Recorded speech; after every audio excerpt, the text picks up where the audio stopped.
Today in Tehran, the epicenter of this widening war, the plumes of smoke were massive and the explosions thunderous. Some of the capital's streets engulfed in debris and dread. Entire buildings collapsed, a police station converted into a carcass. The Iranian Red Crescent Society says the war has killed more than 550. One explosion hit one of Tehran's most prominent hospitals. Nurses evacuated babies in incubators. The campaign is the largest in Israel's history, targeting leadership and military. And American Tomahawk missiles and airstrikes are targeting Iran's missile infrastructure. We continue this mission with ferocious, unyielding resolve to crush the threat this terrorist regime poses to the American people. And the war also threatens service members. 3 American F-16s accidentally shot down by Kuwaiti air defense. No problem, you're safe. One female pilot met by grateful Kuwaiti civilians. No problem. Thank you for helping us. But U.S. service members were killed on this Kuwaiti base when U.S. officials say an Iranian ballistic missile evaded its air defense. Oh my God. In total, Iran has launched more than 1,000 drones and missiles into Arab countries, including its first ever attacks on Gulf hotels and residences.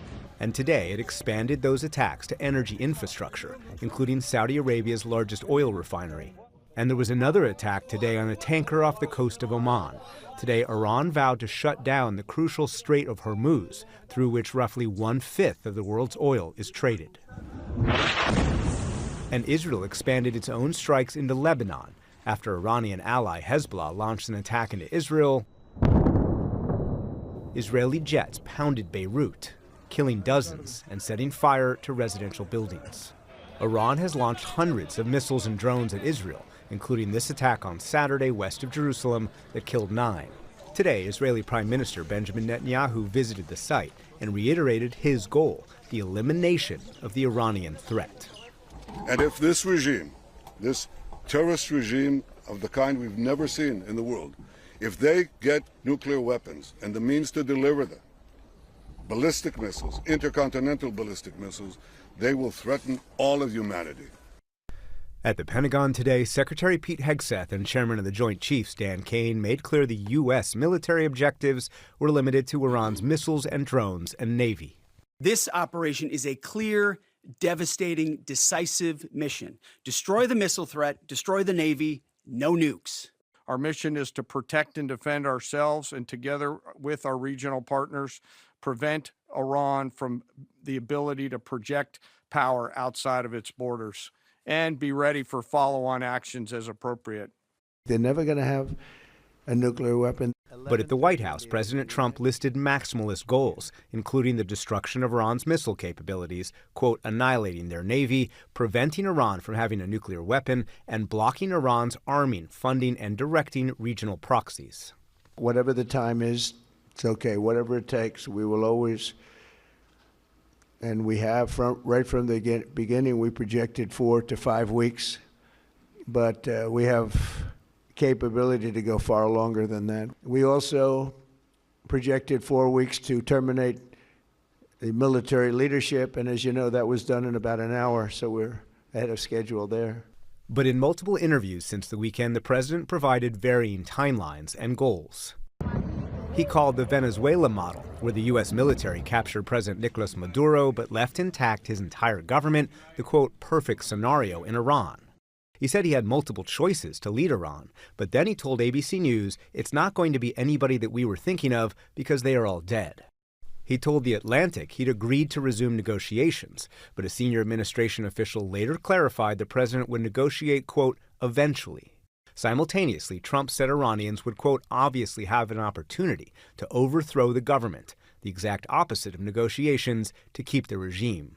This evening, Secretary of State Marco Rubio said there were no contradictions between limited military goals and expansive long-term vision. The objectives of this operation are to destroy their ballistic missile capability and make sure they can't rebuild it, and make sure that they can't hide behind that to have a nuclear program. That's the objective of the mission. That said, abundantly clear, we would love for there to be an Iran that's not governed by radical Shia clerics. And tonight, President Trump warned in an interview with CNN that the biggest wave of U.S. strikes, Amna, is, quote, coming soon. Nick, tell us more about the goals of this war and some of those varying, contradicting statements you just laid out. What are U.S. officials telling you? So the key is what you just heard there from Rubio. The U.S. military is destroying Iran's missiles, drones, and Navy. Their mission stops there. U.S. officials reject the Colin Powell Pottery Barn model. If you break it, you own it. But the long-term goal is still regime change. So how do you square that circle? U.S. officials tell me by focusing on a change in the regime rather than a change of the regime. So if Iran gave in to all of the U.S. demands at the negotiating table, that would achieve U.S. goals. Or if the Iranian people overthrew the government in some kind of insurgency after the U.S.-Israeli military campaign, that would also achieve the goals. And here's the thing. U.S. officials I talk to say they don't have to choose between those two things. And that's extraordinary because on the one hand, you have relatively limited military goals for an operation.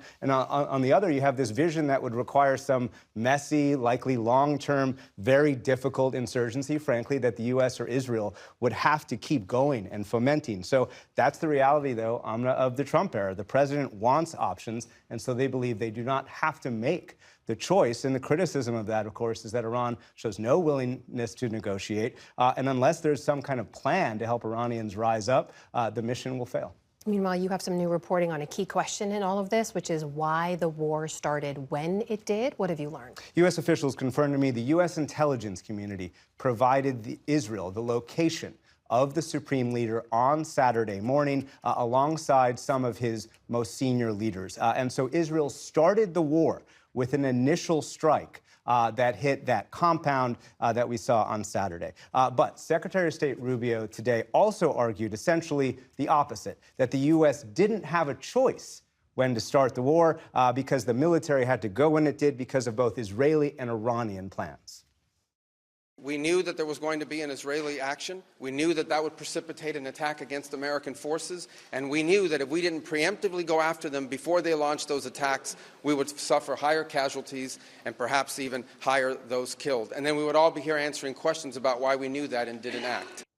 So to underline, Amna, this is now a war simultaneously started to American intelligence, provided to Israel, and a war that Israel would have started anyway, so the U.S. had to act. Meanwhile, as we reported earlier, the U.S. tonight has issued evacuation orders for more than a dozen countries. What more do we know about that? Yeah, let's take a look at this graphic, this tweet that was just posted by the State Department. Depart now from the countries listed below using available commercial transportation due to serious safety risk. Bahrain, Egypt, Iran, Iraq, Israel, West Bank, Gaza, Jordan, Kuwait, Lebanon, Oman, Qatar, Saudi Arabia, Syria, UAE, and Yemen. That is 14 countries. I just talked to a former senior official. As far as this person knows, this has never ever been done before. We are talking about hundreds of thousands or millions of Americans who are getting this message tonight, and we'll certainly stay on this to figure out whether there's going to be any facilitating either by the military or the State Department to get them out. But clearly the message is take civilian transportation. But as we've been talking about, many of these airports in the region